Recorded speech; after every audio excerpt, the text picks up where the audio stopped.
بسم الله الرحمن الرحيم.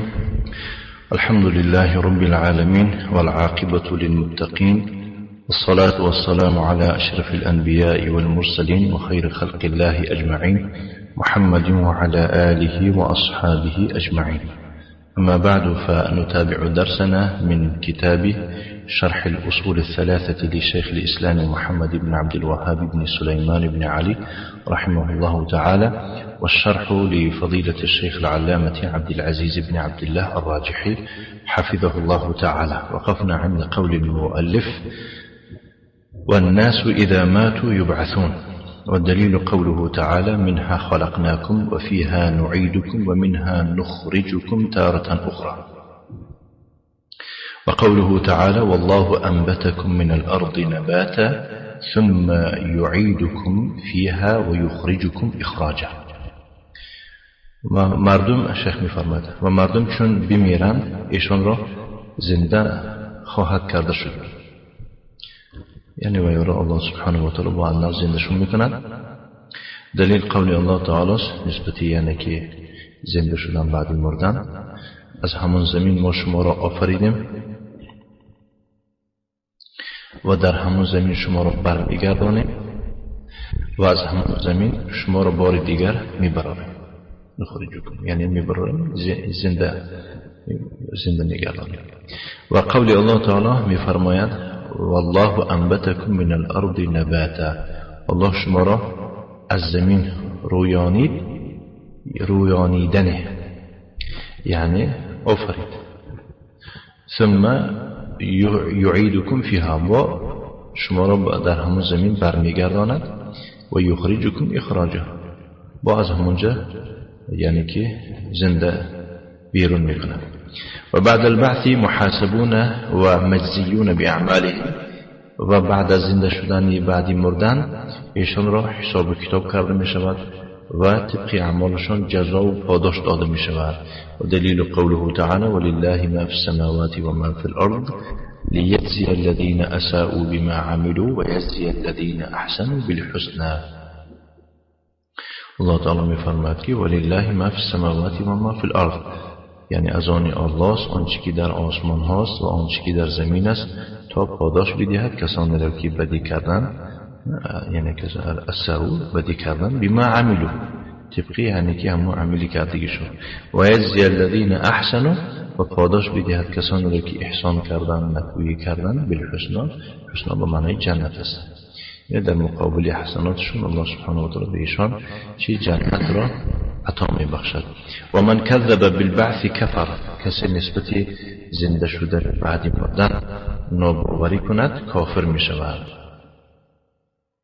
و دلیل قوله تعالی: زعم الذين كفروا ان يبعثوا قل بلى وربي لتبعثن ثم لتنبؤن بما عملتم وذلك على الله يسير. کسانی که کافر شدند ایشان پین داشتند، یعنی گمان کردند که ایشان را زنده کردن نمی شود.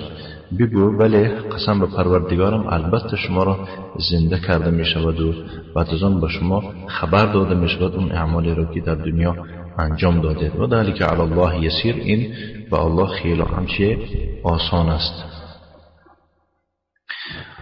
شارح می‌فرماید که الناس اذا ماتوا یبعثون، مردم چون بمیرن ایشان را زنده کرده می شود. دلیل قول الله تعالی است که از آن ما شما را آفریدیم و در همون برمیگردانیم و از همونجا بار دیگر یعنی که میبراریم، زنده میکنیم. منها خلقناکم ای الارض، یعنی زمین را در نظر دارد. هذا دلیل علی البعث، این دلیل است بر زنده شدن بعدی مردن. و بعد البعث محاسبون و مجزیون، بعد از یعنی زنده شدن ایشان را حساب و کتاب کرده می شود و ایشان را جزا داده می شود. یخلق الله العباد حینما ينزل الله مطرا، الله سبحانه و تعالی بنده ها را می آفرد هنگامی که الله چی باران را چیکار میکنند؟ میریزاند.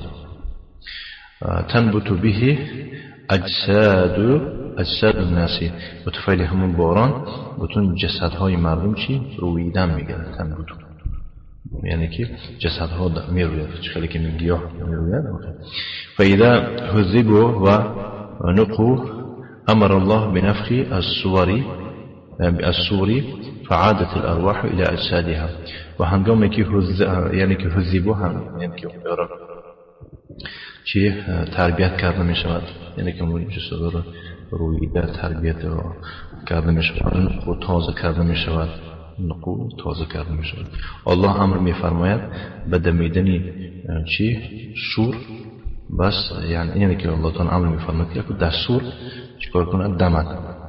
بس روحها یا بگیم ارواح همه به جسدهای خود برمیگردند و بعد البعث محاسبون و مجزیون بیعمالهم، بعد از زنده شدن بعد مردن که ایشون به حساب کتاب کرده می شود و طبق اعمالشون جزا داده می شود. این خیران فخر، اگر نیک باشند جزای نیکو و این شرم فشر، اگر بد باشند بس جزای بد داده می شود.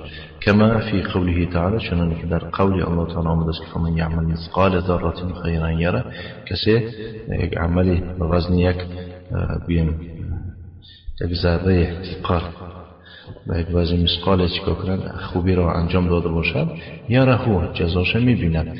و کسی عملی کرده باشد به وزن یک ذره، خطا بود مثقال ذره و اصلاحش می آید خطا بود مثقال ذره باید باشد، به وزن یک ذره خوبی انجام داده باشد جزاش می بیند. کسی به وزن یک ذره گفتن همون مرچی خردترین ذره می بیند، بدی را انجام داده باشد یره میبیند جزاش. و دلیل علی ان الناس محاسبون قوله تعالی، دلیل نسبت آن که مردم را حساب کتاب کرده میشه قول الله تعالی ولله ما فی السماوات و ما فی الارض، از آن الله است آنچه که در آسمان ها و زمین است، لیجزی الذین اساءوا بما عملوا، تا اینکه پاداش بدهد کسانی که بدی کردند طبق عملی کردگیشان، و یجزی الذین احسنوا بالحسنى، و پاداش بدهد کسانی که احسان کردند با و جنت. و من کذب بالبعث کفر، کسی ناباوری کنه نسبتی زنده شدن بعد مردن، کافر می شود.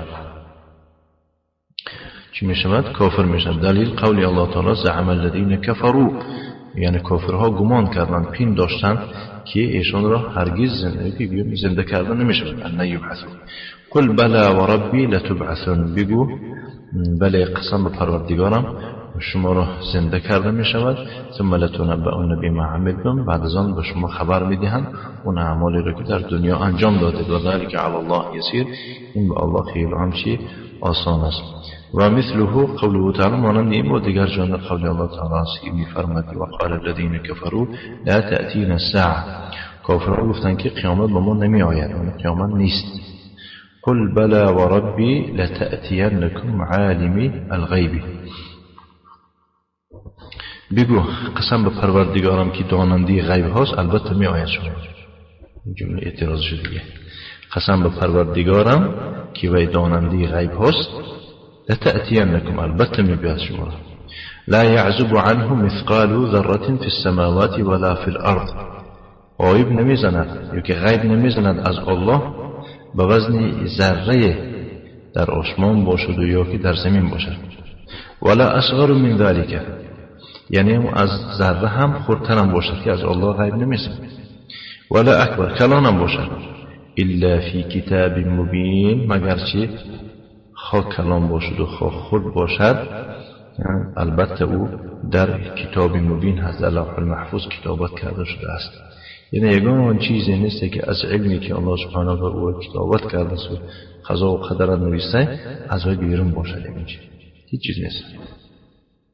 و قوله تعالی و یستنبئونک احق هو قل ای و ربی انه لحق، یعنی از تو خبر میپرسن. یستنبئونک یعنی از تو چی؟ نبع، خبر میپرسن که آیا راسته همین قیامت میشده است؟ گفته بگو آره، آره قسم به پروردگارم البته این حق است. من کذب بالبعث کفر، کسی نسبت زنده شدن بعد مردن ناباوری کند کافر می شود. و من قال الارواح فقط تبعث فهو کافر، کسی گوید که فقط روحها چی زنده می شوند و کافر می شود. کل فلاسفتی، مانندی گمانی اهلی فلسفه. الفلاسفة يقولون إن الأرواح هي التي تبعث. فلسفة يعني أهل فلسفة چی میگن؟ اهل سفسطه دین میگن که روحها هستن که اونها را زنده کرده می شود. فالارواح باقیه، یعنی که روح باقی هستند. روح المؤمن اذا مات نقلت الى الجنة، چون بمیرد و جنت برده می شود روح او را. ولها صلة بالجسد، و جسد یعنی علاقمندی دارد. و روح الكافر تنقل الى النار، جان کافر را به آتش برده می شود. ولها صلة بالجسد، و هم علاقمندی دارد به جسد. والجسد یبلا والارواح باقیه فی النعیم او فی عذاب. یعنی که جسدها را یبلا، یعنی که چی؟ به بلا و مصیبت گرفتار کرده میشه، یا که سنجیده میشه. بلا به معنای سنجیده نه. و روحها باقی هستند، یا در نعمتهای جنت یا که در عذاب دوزخ. لابد من الایمان بالبعث بالاجساد و من لم یؤمن فهو کافر. یعنی البته باید که زنده شدن جسدها ایمان آوردن البته است، یعنی لازم است، و کسی باور نکنه این کافر می شود.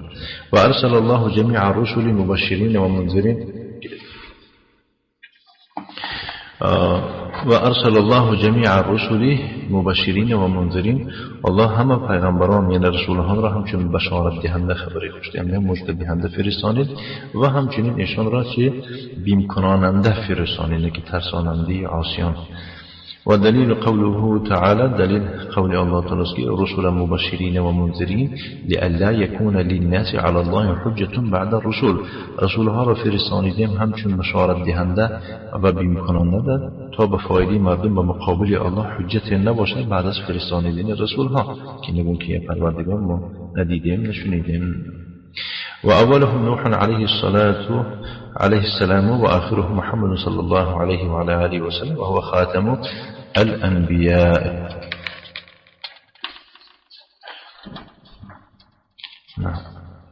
خاتم النبیین. اولی رسولان نوح علیه السلام است، آخرشان محمد صلی الله علیه و سلم است، و او آخران یکی خاتم دهنده پیغمبران است. و دلیل علی ان اولهم نوح قوله تعالی، دلیل نسبت که اولی پیغمبران نوح است قول الله تعالی می‌فرماید که انا اوحینا الیک کما اوحینا الی نوح و النبیین من بعده.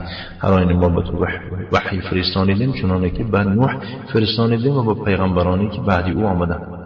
معلومش است که اولی پیغمبران رسولان یعنی که نوح برسول آخرشون محمد صلی الله علیه و سلم. الشرح. الرسل ارسل الله جمیعهم مبشرین و منذرین. رسولها الله همشون را فرستانید همچون مژده دهنده و بیم کناننده. هذه وظیفة الرسل یبشرون من اطاعهم و من وحد الله بالتوحید و آمن بالجنة و ينذرون من عصاهم بالنار. نعم. خب این وظیفه یعنی که این وظیفه یا که مسئولیتی رسولان از همین عبارت است که بشارت میدهند کسی ایشان را اطاعت بکند و کسی اطاعت از ایشان بکند و کسی الله را در توحید یک قرار بدهد و ایمان آورد به جنت و ایمان آورد به جنت و بیم میکنانند کسی که از ایشان عاصی میشود به دوزخ او را بیمش میکنانند. و المؤلف یربط كل مسألة بالدلیل. مؤلف میگه هر یک مسئله به دلیل چیکار میکنه؟ ربط علاقمند میگردانه یا که پیوسته میگردانه. و دلیل قوله تعالی رسول مبشرین و منذرین، رسولها را فرستانیدیم همچون بشارت دهنده و بیم کناننده لئلا یکون للناس علی الله حجة بعد الرسل، تا برای فایده مردم به مقابل الله یگان حجتی نشود بعد از فرستانیدن رسولها. هذه وظیفة الرسل، این وظیفه رسول هاست. مبشرین من اطاعهم بالجنة، بشارت دهنده هستند جنت را با کسانی که از ایشان اطاعت بکنند. و منذرین من عصاهم بالنار، و بیم میکنانند کسانی که ایشان را که شان می‌ورزند با دوزخ. لئلا تكون هناك حجة، تا اینکه در اینجا حجت نماند. الله می‌فرماید که کان الناس امة واحده، مردم همه یک امت بودند، یعنی همه در یک دین بودند. و بعث الله النبیین مبشرین و منذرین، پس الله سبحانه و تعالی فرستانید پیغمبران را همچون بشارت دهنده و بیم کناننده. و انزل معهم الكتاب بالحق لیحکم بین الناس، و همراه پیغمبران کتاب را، یعنی که کتاب ها را فرستانید همچون حق تا میان مردم به عدالت و به حقانیت حکم و داوری بکنند. و اولهم نوح علیه السلام و آخرهم محمد صلی الله علیه و آله و سلم و هو خاتم النبیین علیه الصلاة والسلام. اولی ایشان نوح علیه السلام است و آخرشون محمد صلی الله علیه و آله و سلم و او خاتم و مهر پیغمبران است علیه الصلاة والسلام. و دلیل قوله تعالی ان اوحینا الیک، هراینا ما به تو وحی فرستانیدیم چنانه که وحی فرستانیدیم به نوح و به پیغمبران بعد از او. فنوح أول رسول بعثه الله إلى الأرض بعد وقوع الشرك. نوح أولين رسول هاست که الله سبحانه وتعالى را به اهل زمین یا که به زمین فرستانید، یعنی که به زمین فرستان بعد از واقع شدن شرک.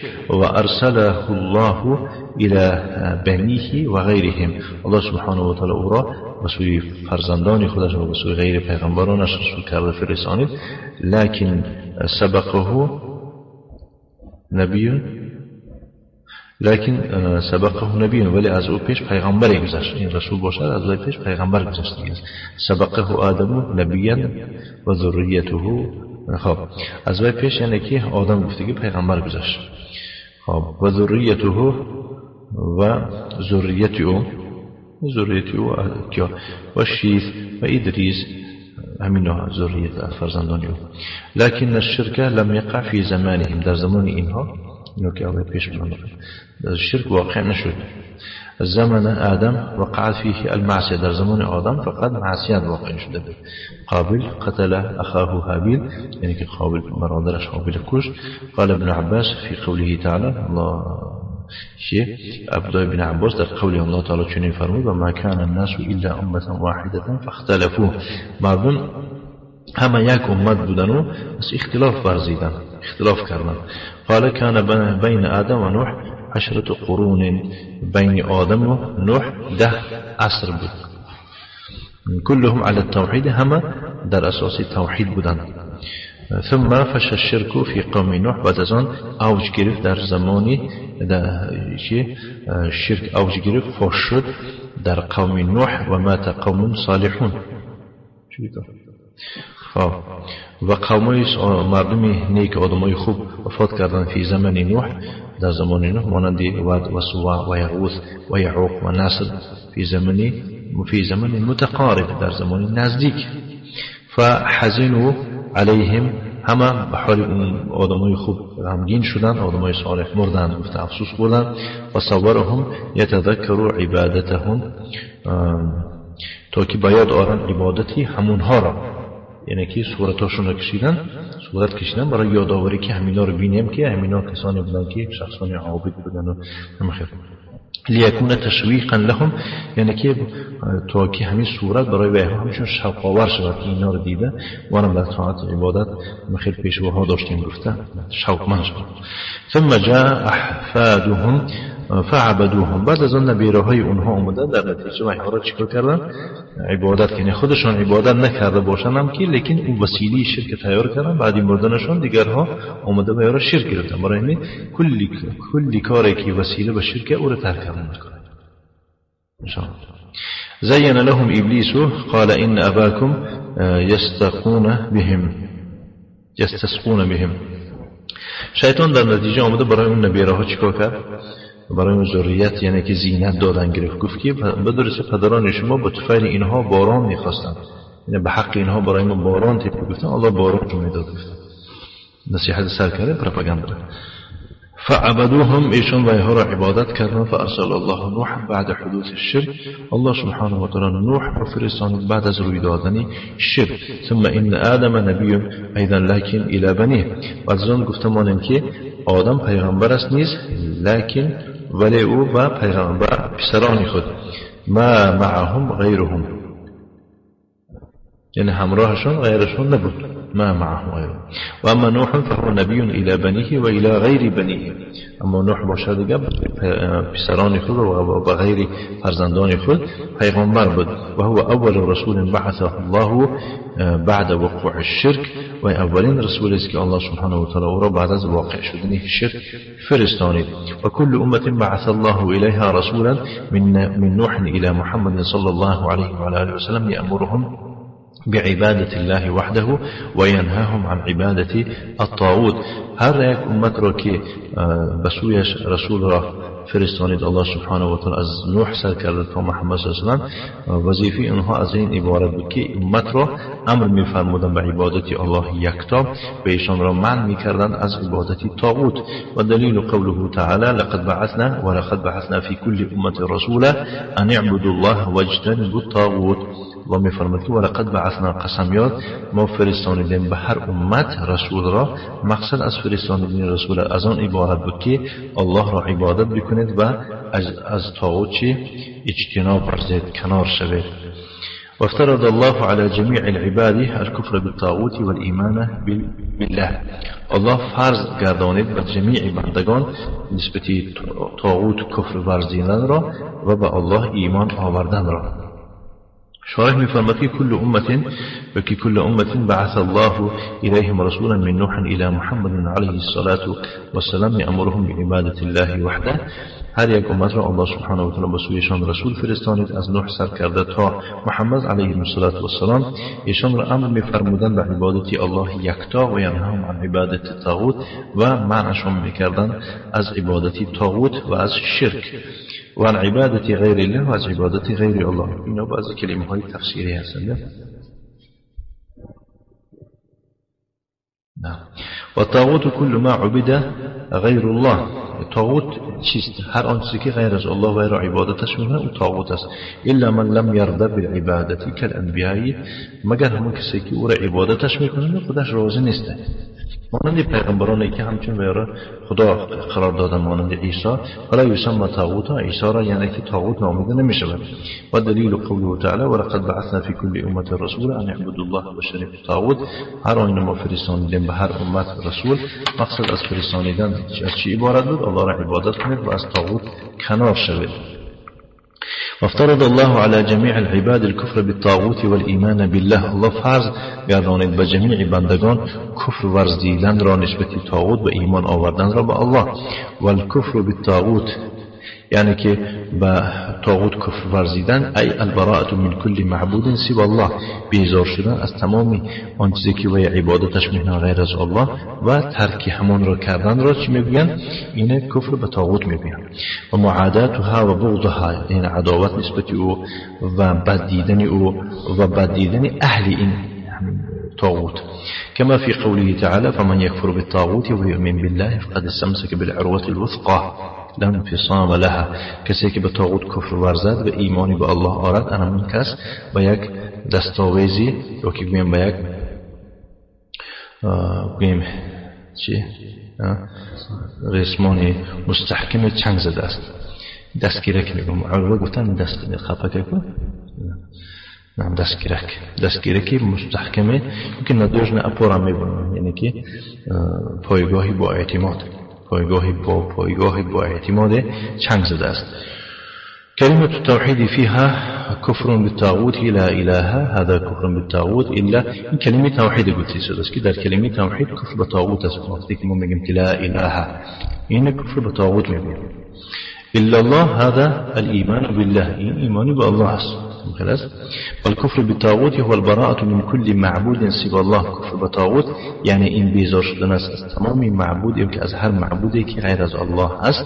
و ان تعتقد بطلان عبادت غیر الله، و تو اعتقاد بکنی باطل بودن، دروغ بودن عبادت غیر الله.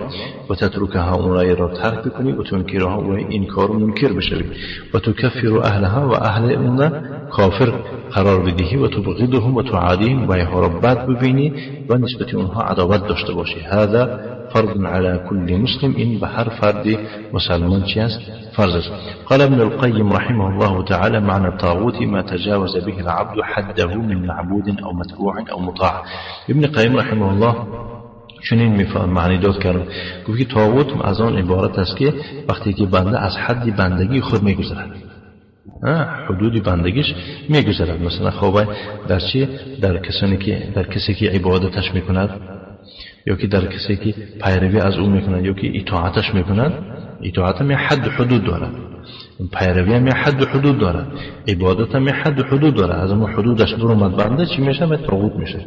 و طواغیت و کثیرون، طاغوت ها بسیارند و رؤوسهم خمسه، اساسی و اینها 5 تا است. ابلیس و لعنه الله، ابلیسی لعنتی است که الله را لعنتش بکند. و من عبده و هو راض، و دویم نوع طاغوت کسی که و عبادتش میکنه خودش راضی باشد. و من دعا الناس الى عبادت نفسه، و کسی که مردم فریاد بکنن دعوت بکنن به عبادت خودش، مانند صوفی ها بعضش. و من ادعا شیئا من علم الغیب، کسی ادعای اون کند که از علم غیب چیزی میدوند و طاغوت میشد. و من حکم بغیر ما انزل الله، و کسی که حکم به غیری نازل کرده الله بکنه اون نیز طاغوت میشود، به شرطی که استحلال بوده. اینجا شرط است، این مثلا حلال داره. الشرح شارح می‌فرماید ابن قیم رحمه الله بكم من الطاغوت ما تجاوز به العبد حده من معبود او متبوع او مطاع. نگفتیم خیر. و انت حدك ان تكون عبدا لله، تو خدا نگفت حد داری، حد و حدود داری، تو باید که حدی تو از آن عبارت است که بنده باشی برای الله، عبد باشی. فاذا تجاوز حده ورد بان يعبد من دون الله صار طاغوتا، وقتی که انو از حدش که گذشت و راضی شود که وی را بجز الله عبادتش کنند، خودش راضی شود بیاد طاغوت می شود. و کذالک المتبوع یعنی کسی که به پیرویش میکنه. اذا رضی او را پیرویش میکنه و خودش راضی است ان یتبع الباطل، یعنی که باطل پیرو میشود. و تجاوز حده، حدش میگذرد و این چی میشود؟ طاغوت میشه. و كذلك اذا رضي ان يطاع في معاصي الله، و همچنین وقتی که راضی میشود که ان يطاع و اطاعتش کنند در معصیت الله، یعنی که معصیت الله را عمل کرده دیگران اطاعتش میکنند، صار طاغوت میشود. و حدك ان تكون مؤمنا بالله، حد تو از آن عبارت است که تو باید ایمانی به الله داشته باشی، مطیعا لله، اطاعت از الله داشته باشی، و عابدا لله، الله را عبادت بکنی، و متبع طریق نبی صلی الله علیه و پیروی از راه پیغمبر صلی الله علیه و آله و سلم باشی. و طواغیت کثیرون ما یعبدون من غیر الله، طاغوت ها بسیار هستند، اون چیزی که عبادت میکنن غیر از الله. و کثیرون الذین یطاعون من غیر الله، بسیار کسانی که چی و یا اطاعتشون میکنن در غیر الله. و کثیرون یتبعون لغیر الله، اونا رو پیرویشون میکنن از غیر الله. فلا یجوز هذا، این جایز نیست. ولکن رؤوسهم خمسه، ولی سرچشمی و اساسی بها 5 تا. الرأس الاول یعنی یکم ابلیس لعنت الله علیه و هو قواد لكل شر و فتنه. یکم ابلیس لعنتی است، الله را لعنتش بکند که این یک رهبر یا که قماندان تمامی بدی و یعنی که چی فتنه است. قواد گفتم راننده، برنده، وجد. الثاني من عبد وهو راض، کسی را که عبادتش کنند خودش راضی باشه، ای یعبده الناس وهو راض، مردم عبادتش کنند خودش راضی است. الثالث یعنی اسم چه؟ منقص. الثالث من دعا الناس الى عبادة نفسه من دون الله، کسی که مردم را دعوت بکند به عبادت خودش غیر از الله، من عبادت کنم ببین اعوذ بالله. چهارم من ادعا شیئا من علم الغیب، کسی که دعوای علم غیب کند. پنجم من حکم بغیر ما انزل الله، کسی که به غیر نازل کرده الله حکم بکند. حکم بالقوانین الوضعیه، یعنی که به قانونهای یعنی که ساخته حکم بکند. فهؤلاء الخمسه رؤوس الطواغیت و بقیه الطواغیت تتبعهم، اینا یعنی که 5 تا سرچشمه طاغوت ها هست که باقی طاغوت ها پیرو از اینها میباشند، یعنی از اینا سرچشمه میزنند. و دلیل قوله تعالی لا اکراه فی الدین قد تبین الرشد من الغی فمن يكفر بالطاغوت ويؤمن بالله فقد استمسك بالعروة الوثقى لا انفصام لها. وهذا هو معنى لا اله الا الله. دلیل قول الله تعالی است که در دین یگان مجبوری نیست و واقعا راه راست از راه ضلالت چی شد؟ پیدا شد، روشن شد. از کسی که به طاغوت کفر ورزد و ایمانی به الله آرد او بر اسمان مستحکم چنگ زده است. این معنای لا اله الا الله است، یعنی نیست یگان معبودی بر حق جز الله. و در حدیث آمده است که رأس الامر الاسلام اسلامو و عموده الصلاة و ذروة سنامه الجهاد في سبيل الله. اخرجه الترمذي من حديث معاذ بن جبل رضی الله عنه. در حدیث آمده است که سر کار اسلام است، یعنی هر یک کار سر دارد، هیچ خیلی کمون هر یک عضوی اساسی بدن است که سر کم تمام عضوها میافته، یعنی که هر یک کار سرش اسلام است و ستون اکنون همین اسلام فهمیدیم اکو ستونی که با مانند یک گنجند خیلی کمون خیمه به ستون نمی استد، ستون اسلامی نماز است، یعنی که اینجا اسلام نه ستون اسلام است. این فهمیدیم که اسلام رو گفتیم، اسلام در اینجا تشکیل کردیم شده. اسلام به سر نمیشه، هیچ کار به سرش که آوردیم فهمیدیم که این اسلام همین خودش اسلام به مانند یک وای شد در اینجا و مانند یک بینای شده است که یک ستون اساسی در کار، یعنی که اون پلات کس میگه و این نماز است. و ذروة سنام کلی بلند اسلام جهاد است در راه الله. والله اعلم و صلی الله علی محمد و علی آله و سلم. این مؤلف گفته شده، شارح میفرماید که دلیل علی انه یجب علی الانسان ان یکفر بالطاغوت و یؤمن بالله، دلیل نسبت آن که واجب است به هر فرد انسان یا که مسلمان نسبت طاغوت کفر ورزد و ایمان به الله آورد. قول الله تعالی که لا اکراه فی الدین، در دین مجبوریت نیست. قیل هذا قبل الجهاد، گفتن که قبل از جهاد مجبوریت نیست. و قیل هذه نزلت فی اهل الكتاب، گفتن که این نازل شده در اهل کتاب، لانهم مخیرون بین الاسلام و الجزیه، زیرا که به ایشان اختیار داده شده است که یا اسلام قبول میکنن یا که جزیه میدن. قد تبين الرشد من الغي، الرشد هو دين النبي صلى الله عليه وسلم ودين پیغمبر صلى الله عليه وسلم، والغي والكفر، این کفر میگن که و وضح الایمان من الكفر. الله سبحانه و تعالی چه ایمان از کفر روشنی انداخت که ایمان چیست و کفر چیست عمیق شده است. فمن يكفر بالطاغوت ويؤمن بالله فقد استمسك بالعروة الوثقى. العروة الوثقى هي كلمة التوحيد، ورد از اسمان مستحکم این کلمه توحید است. قد تبين کلمه توحید عمیق شد. لا احد يكره في الدين، یگان کس در دین مجبور کرده نمیشه، لأن الرشد قد تبين ووضح، یعنی که چی راه راست ویدا شد واضح شد. فمن يكفر بالطاغوت يتبرأ من عبادتها، کسی که به طاغوت کفر ورزد و بیزار می شود از عبادتی اون طاغوت و ترکش می کند و بدش می بیند و دشمنی عداوت می کند و یعادی اهله و به اهل طاغوت چی عداوت می ورزد. و یؤمن بالله، ایمانی به الله می ورد. هذا هو المؤمن، این است همان کسی مؤمن. فقد استمسک بالعروة الوثقى، همون کس بر اسمان مستحکمی کنده نشونده چنگ زده است. هذا هو معنی لا اله الا الله، این است معنای لا اله الا الله. در حدیث آمده است که رسول الإسلام أي رأس الإسلام التوحيد، يعني كسر إسلام التوحيد عبارة الذي جاء به النبي صلى الله عليه وسلم، عن توحيد كوير پیغمبر صلى الله عليه وعلى آله وسلم أول كي مراد از و الشهادتان لله وحدانية، و هر دو شهادت برای الله، یعنی به یگانگی الله شهادت دادن و شهادت دادن برای پیغمبر صلی الله علیه و سلم و رسالت.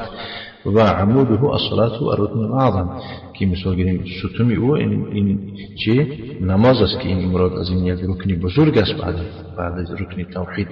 و علی شیء فیه الجهاد فی سبیل الله، و در اسلام از همه کلی بلند این جهاد است در راه الله. والله اعلم و صلی الله وسلم على نبينا محمد وعلى آله وصحبه وسلم تسليما مزيدا. وجزاكم الله خيرا وبارك الله فيكم.